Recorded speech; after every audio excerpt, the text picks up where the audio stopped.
मित्रों, बंधुओं, नमस्कार। आज फिर मैं आप लोगों के सामने हाजिर हुआ हूँ और एक ऐसे विषय फिलॉसफी की इंटरेस्टिंग सब्जेक्ट को लेकर के।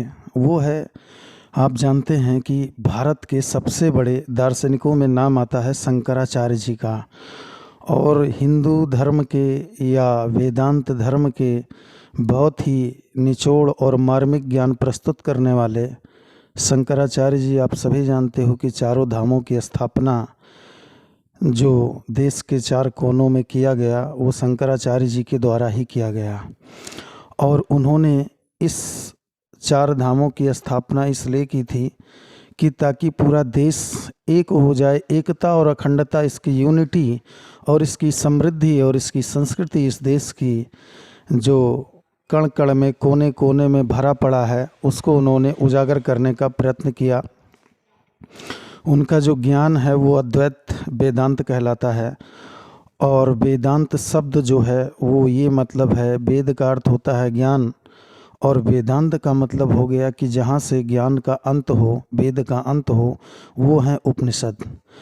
तो उपनिषदों में जो चर्चा की गई है वो ये की गई है कि आप इंसान स्वयं ब्रह्म से कैसे एकाकार हो सकता है। यहाँ तक कि शंकराचार्य जी ने ये कहा और बताया है कि उनका एक बड़ा ही प्रसिद्ध वाक्य है। तो मित्रों, मैं अपने इस वीडियो के बारे में फिर से आपको एक बात बता देता हूँ कि ये वीडियो दो लोगों के लिए है। एक तो जो आईएएस या पीसीएस जैसे राज्य और संघीय सिविल सेवाओं की जो तैयारी कर रहे हैं उनके लिए, चूँकि ये आया हुआ प्रश्न है, आईएएस और पीसीएस में खूब पूछा जाता है। और दूसरा, ऐसे लोगों के लिए वीडियो बहुत काम आएगा जो सत्य की खोज या स्वयं की खोज या ज्ञान की या शांति की या ब्रह्म ज्ञान की जो भी जानकारी लेना चाहते हैं, इस रहस्य के बारे में, इस मिस्ट्री के बारे में, वो शंकराचार्य के अद्वैत वेदांत से बहुत कुछ प्राप्त कर सकते हैं।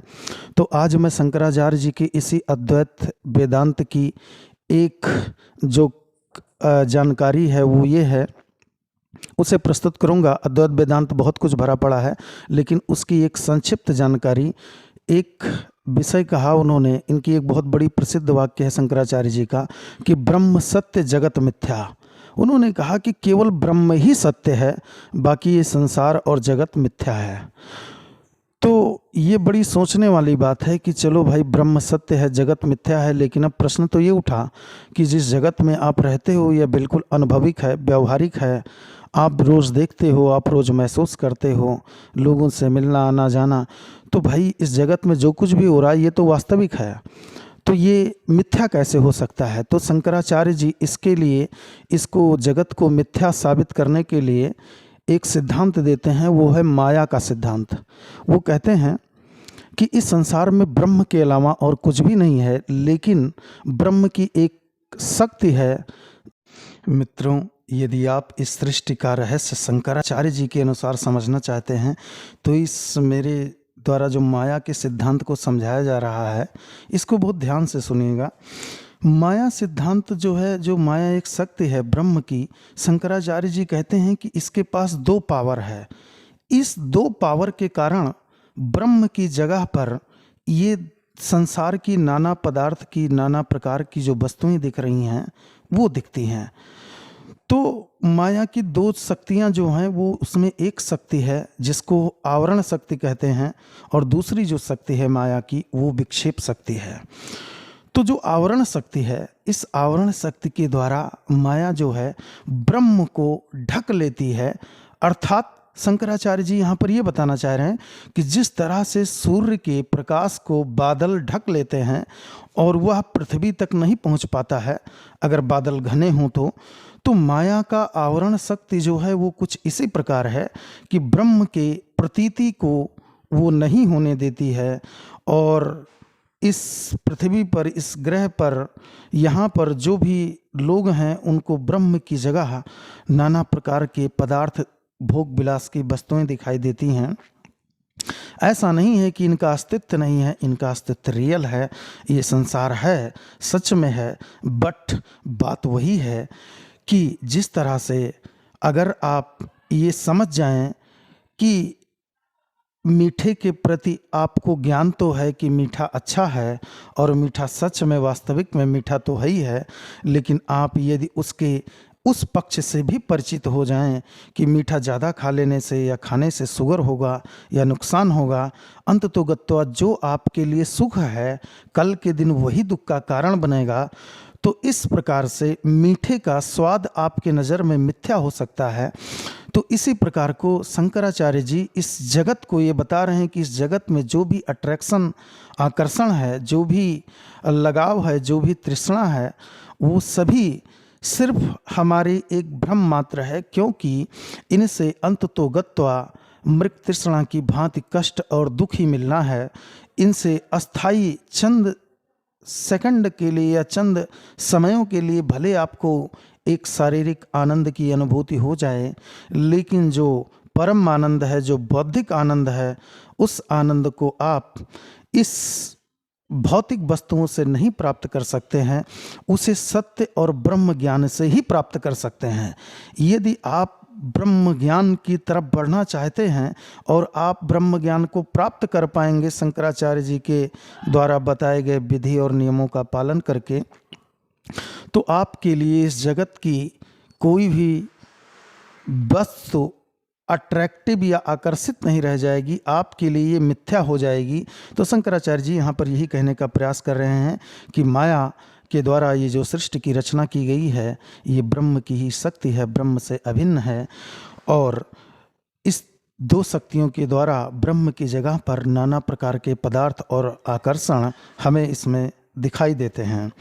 तो इस प्रकार माया की अगर विशेषता देखी जाए तो आप टोटल मैं यहाँ पर 4-5 विशेषताएं माया की बताऊंगा। माया जो है वो शंकराचार्य जी की सांख्य दर्शन के प्रकृति के समान है। जिस तरह से सांख्य दर्शन भी दो तत्वों की बात करता है, एक की बात करता है पुरुष की और दूसरी जो है वो प्रकृति है, तो लेकिन वहाँ पर सांख्य दर्शन में जो प्रकृति है वो स्वतंत्र है, वह जो है वास्तविक है, लेकिन यहाँ पर माया स्वतंत्र और वास्तविक नहीं है, क्योंकि वास्तविक नहीं बल्कि मिथ्या है, और स्वतंत्र इसलिए नहीं है क्योंकि वो ब्रह्म की शक्ति अर्थात ब्रह्म के अधीन है। और जबकि सांख्य में पुरुष और प्रकृति दोनों स्वतंत्र और दोनों बिल्कुल अलग सत्ताएं थीं, तो है तो द्वैतवादी सांख्य की तरह शंकराचार्य जी के यहाँ पर माया द्वैतवादी तो नहीं, खैर इनका सिद्धांत अद्वैत है, लेकिन समझने के लिए ब्रह्म की ही एक शक्ति माया जिस तरह से सांख्य का प्रकृति है। और अगर दूसरी शक्ति देखा जाए तो बात दूसरी माया की विशेषता ये है कि यह ब्रह्म से अभिन्न है, अर्थात ब्रह्म का ही अंग है। और तीसरी अगर माया की विशेषता की बात की जाए तो ये माया अनादि है। जब से इस ब्रह्मांड की सृष्टि की रचना हुई है, देखिए सत्य या असत दो चीज़ें होती हैं और माया उसके बीच में है। सत्य वो होता है कि जो है, अर्थात जिस तरह से अगर पृथ्वी तीनों कालों में थी तो पृथ्वी है, तो पृथ्वी सत है, सूर्य था तो सूर्य है, और सूर्य रहेगा तो सूर्य सत है। लेकिन जो चीज़ कभी थी नहीं और ना कभी होगी और ना कभी रहेगी वो असत है। तो दुनिया में तो दो ही चीज़ें या तो हैं और या तो वो नहीं हैं। खैर बहुत सारी चीज़ें ऐसे भी हैं कि जो हैं लेकिन हम उन्हें जानते नहीं हैं, तो उन्हें खोज लिया जाएगा तो वो हो जाएंगी।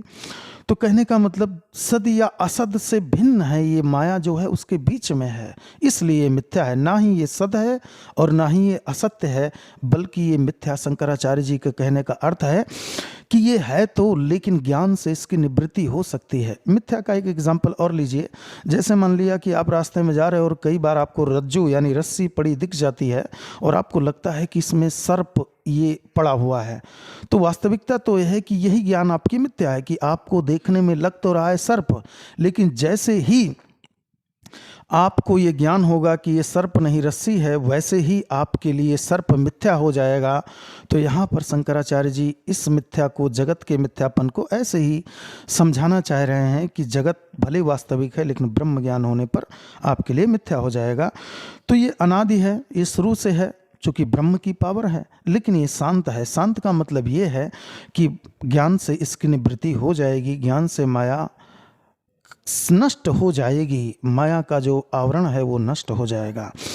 और माया की एक विशेषता और भी है कि माया एक भाव रूप है। अब आप कहोगे कि भाई भाव रूप क्या होता है? भाव रूप है, लेकिन ये यथार्थ नहीं है। भाव रूप का मतलब होता है जैसे आपके अंदर क्रोध का भाव आया, खुशी का भाव आया, तो इस तरह से ये एक रूप है। लेकिन खुशी अगर देखा जाए कि कोई वस्तु है वो दिखाई दे, तो आपको दिखाई नहीं देगी, तो यथार्थ तो नहीं है, लेकिन एक भाव है। तो माया इसी तरह से एक मेंटली भाव है, लेकिन ये यथार्थ नहीं है, इसका कोई मूर्त रूप नहीं है जिससे आप माया को देख सको। तो ये भाव रूप है, लेकिन यथार्थ नहीं है। लेकिन यथार्थ भाव रूप इसलिए कहा गया क्योंकि माया के दो पहलू हैं, एक सकारात्मक भी है और एक नकारात्मक भी है। तो मित्रों, सकारात्मक पहलू में माया की ये है, चूँकि भाई वो ब्रह्म की ही शक्ति है, ब्रह्म की अंश है, और ब्रह्म की अंश होने के नाते इस सृष्टि में जो कुछ भी आपको दिखाई दे रहा है ये माया के ही कारण पैदा हुआ है। तो माया इस रूप में तो सकारात्मक है कि सृष्टि को जन्म देती है, लेकिन दूसरे रूप में नकारात्मक माया इस रूप में है कि वो ब्रह्म के वास्तविक स्वरूप को हमसे आपसे छुपा कर अलग करती है। तो माया की ये जो दोनों शक्तियाँ हैं, इसी कारण से माया को भाव रूप कहा जा सकता है, और ये भाव रूप है। लेकिन यदि ज्ञान हो जाए तो माया का मिथ्यापन स्पष्ट हो जाता है और माया नष्ट हो जाती है। तो मित्रों, आज मैंने शंकराचार्य के माया पर जो भी मेरे पास जानकारी थी, अनुभव था, वो मैंने आपसे शेयर किया।